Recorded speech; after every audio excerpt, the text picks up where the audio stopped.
My male 39 ex-fiancée Kelly, female 40, and I were together for 3 years. We're both divorced and have children from our previous relationships. I had kids with my ex-wife, and Kelly got married really young and divorced after 10 years, then met a guy and got pregnant within weeks, and they tried to work things out but they couldn't.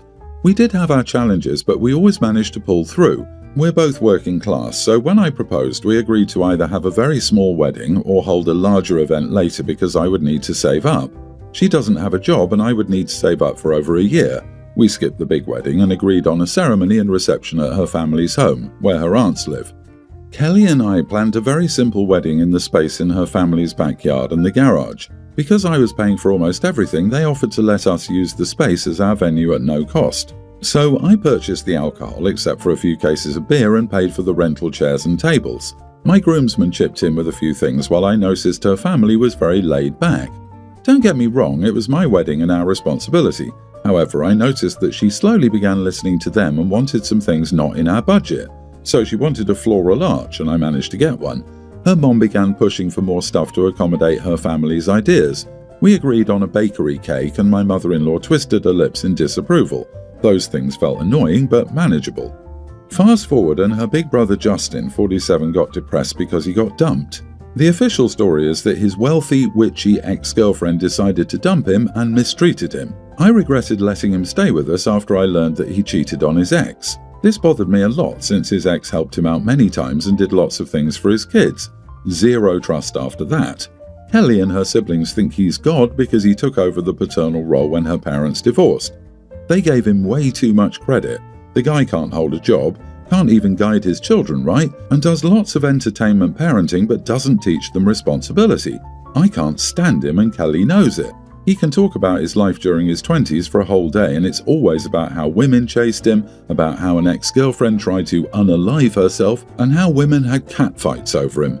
I confronted him about these weird stories to make him shut up. As the wedding approached, getting Kelly's attention in our relationship became more difficult. She started taking him on drives to check on his ex. I objected to this. Then he would constantly interrupt us to bring updates on his ex. He only wanted to apply to online jobs and ended up trying to enroll me in something that didn't look serious at all. I asked her to make him leave, but she got furious and stopped talking to me. Kelly and I had a huge argument that I'm sure he overheard. I went to take a shower, and when I came out of the bathroom, I overheard him telling her that he didn't expect me to understand him because I'm too simple. I can't remember his exact words, and said he doesn't expect insert my job to understand his life. I immediately confronted him, and not only did she deny everything I heard, but she also basically took his side. I kicked him out and drove him to his mother's with all his things. That was 4 months ago, and her family never treated me the same. We had our rehearsal dinner, which was supposed to be a very small gathering. My kids and her kids were present, as were my parents and maybe 10 other people on my side. Her family kept showing up. I know that her family cooked for the occasion aside from other things that we provided, but the point is that I was limited to how many people I invited, while her side of the list kept growing and showing up. The worst part is that her mother got intoxicated. My family is very low-key and a bit shy, and my mother-in-law is belligerent, intoxicated, and has started to act vulgar. I took her comments about me and Justin in stride just to keep the peace, but my family felt uncomfortable, and I knew that she was just trying to insult me. I pulled Kelly aside about 4 times to ask her to control her mother. To her credit, she tried to get her mom to sit down. Her family, older aunt and 2 cousins, also got intoxicated and got pretty loud. Nobody was paying attention when we were supposed to show some pictures on the monitor, and Justin was telling jokes and acting like the event was about him. The chairs had been pulled away from the tables, and the burgers and hot dogs intended for the kids were missing. I asked my parents to take my kids home, and after raging inside for the whole night, I decided to ask my friends to help me load all the alcohol and stuff that I contributed that were physically kept at her family's home into our cars. Everyone went quiet after that. It was a complete crap show. Kelly started crying and promised that her family would apologize. I didn't want to talk because her family used our rehearsal to party on my dime. I went to stay with a friend. From all this, what hurts the most is that she and my kids had to see the intoxicated spectacle, and my parents had to see me in an embarrassing situation. Kelly and I talked. She was very eager to fix things, but while I still love her, I don't see myself repeating the experience. I knew her family wasn't perfect, and of course mine isn't either, but I had very little support from her. She says that her family was just a big family talking among themselves and being loud, and that while she understood that I was offended, I caused a scene and she didn't disown me. I haven't been able to sleep because I feel empty and alone. It took a lot out of me, but I decided that we should cancel the wedding. I never want to see her mom or her brother again, and I will never ask her to cut them off because, despite everything, it's not fair and she will hate me. Also, she would never do it, and the fact that my parents said they would support whatever I decided, but they would prefer not to attend my wedding but would go anyway because they wouldn't do that to me really stung. So my family was ignored, and I was treated poorly, and I'm supposed to act like nothing happened? Kelly didn't take the cancellation very well, but I just can't do it. I said I would pay the remaining portion of the lease to avoid getting her and her kids kicked out, but our relationship is over. I already moved my things to avoid dragging a painful breakup. I know I will never go back, but her words about not disowning me hurt me because despite feeling like I'm on the right, I feel like I failed her somehow. She feels that I gave up and that my walking out was far worse. Am I the idiot? Not the idiot. This was how the rest of your life was going to be. She was never going to take your side. You would never have been her priority. You would be supporting her and whatever relatives she allowed to live with you. You dodged a real bullet here. Don't feel bad at all. You and your children deserve better than the mess you left behind. This was a dumpster fire. The only thing that could make you the idiot is not cancelling after she helped her brother stalk his ex, after he cheated, and lied about that. Oh, and why didn't she have a job? Imagine being a 40-year-old adult with no job who can't manage to live within a budget. Her family, with her included, sounds like they're just trash. Kelly, female 40, we're both working class, but she doesn't have a job.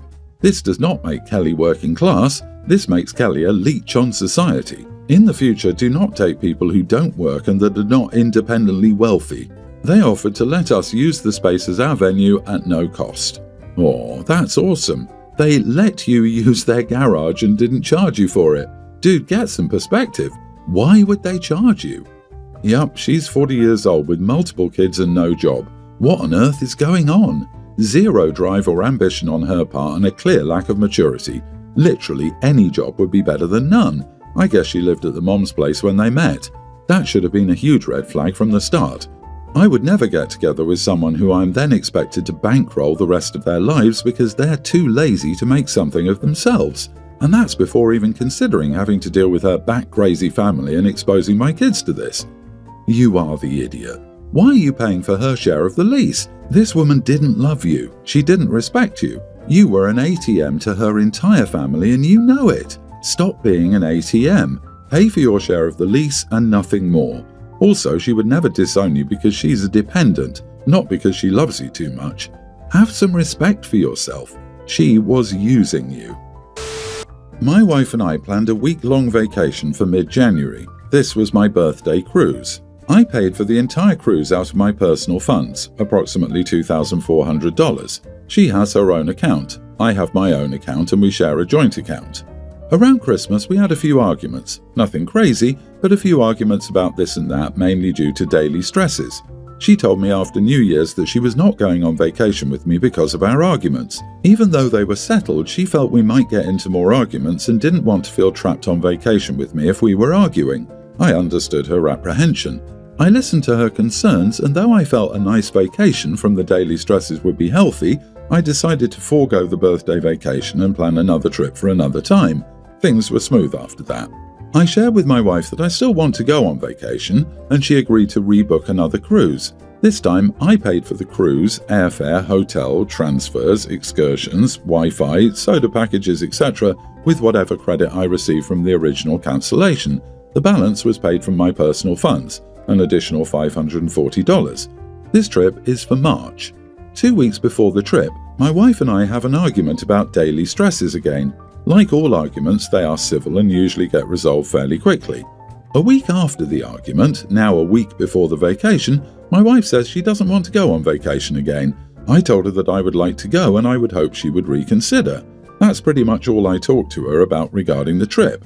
Now it's 4 days before the vacation and I cannot cancel without serious financial penalties. I've taken off from both jobs and I really need to get some R&R. I told her I'm going on vacation anyway and plan to do so. Am I the idiot?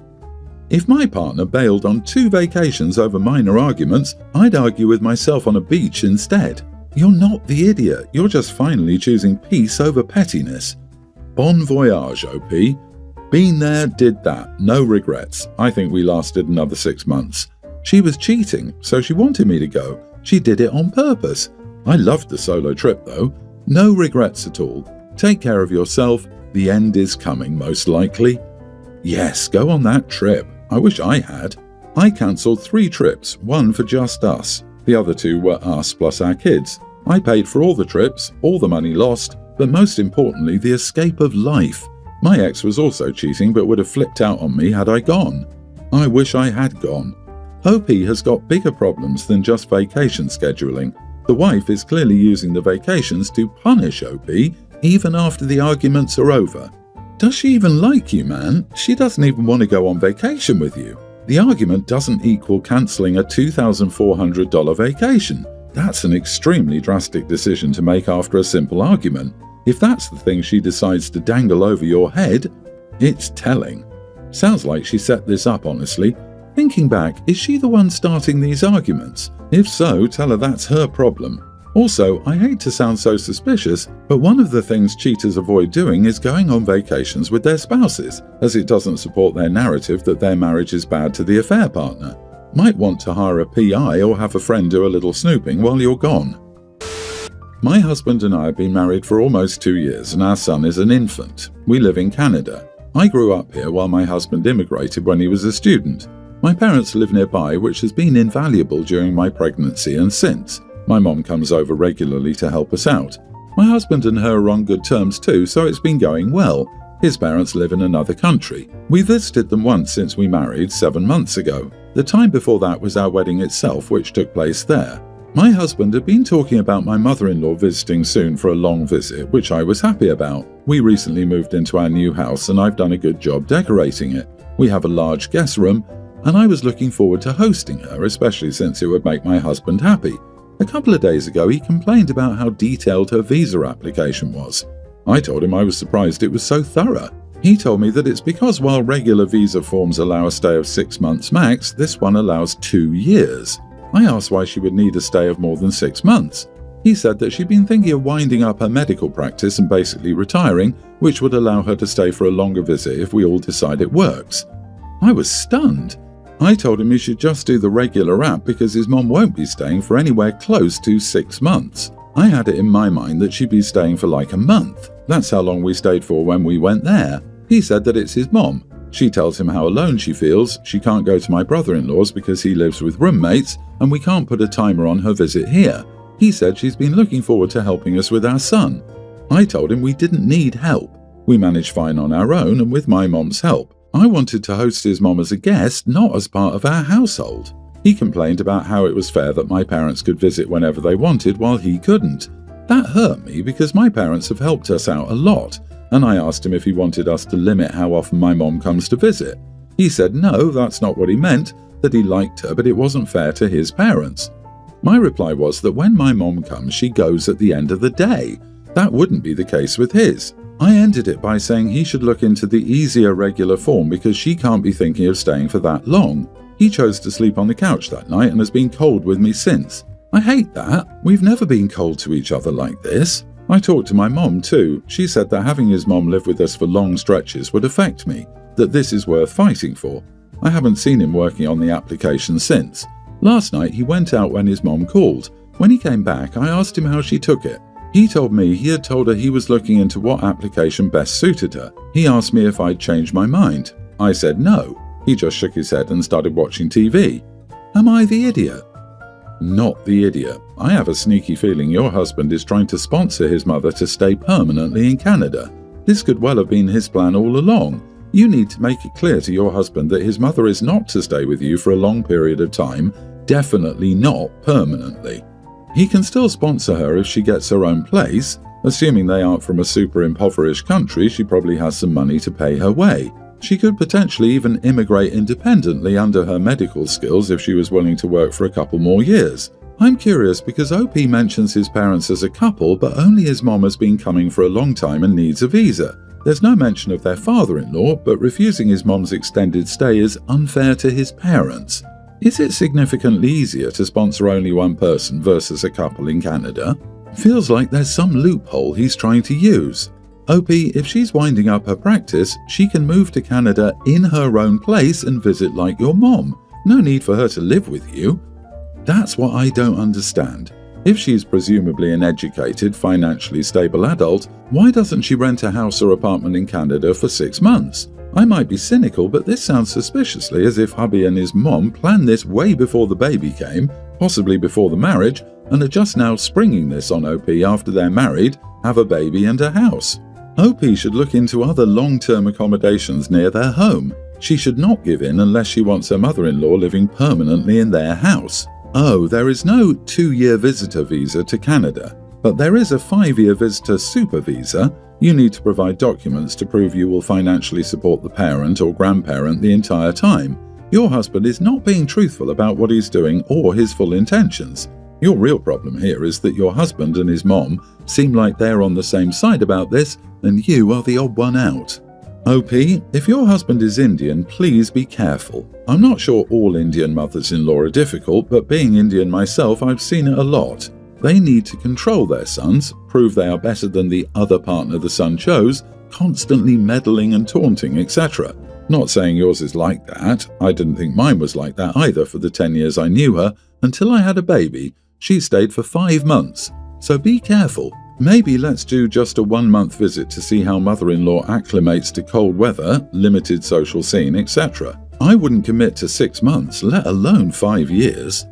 Update, a lot of what you said has been on my mind too. My father-in-law is alive and yes, they're together. I don't think he has plans for coming for a long stay like her, maybe shorter ones. We're from the same culture. We're both of Pakistani descent. I grew up here while he came as a student. My mother-in-law struggles with the language. She's also used to being driven around and doesn't know how to drive. If she rents an apartment within a few weeks, she will be our guest again. We have never discussed her or father-in-law moving in. Honestly, some of my extended family in Pakistan do have this arrangement where families live together, but this was never something that was on the cards for us because his parents are well established there.